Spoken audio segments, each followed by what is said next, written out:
Musmus pa lang ako noon, ang nanay ay lumisan.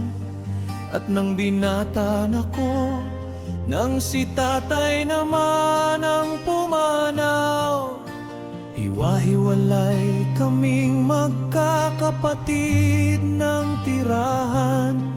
Dahil kami ay pinampon, wala na kasing masilungan.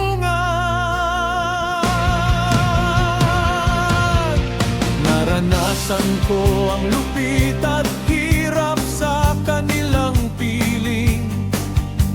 Maghapon magtrabaho, kung minsan di ako pinapakain.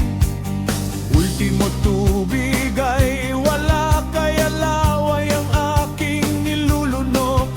Sila'y walang awa, ginawa kong alipin nila.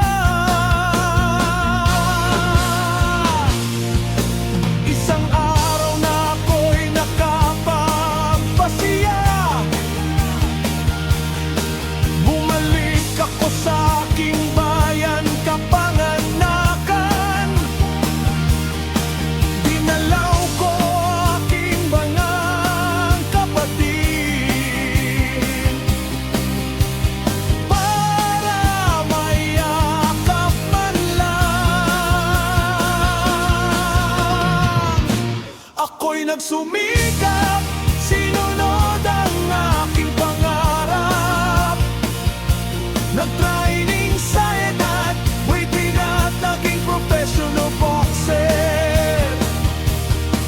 May talong kalimitan ay panalo. Kinuha kong trainer sa bansang Thailand at China, at naparanggalan bilang international boxing coach. At nilibot ko ang 14 na bansa sa pagko-coach.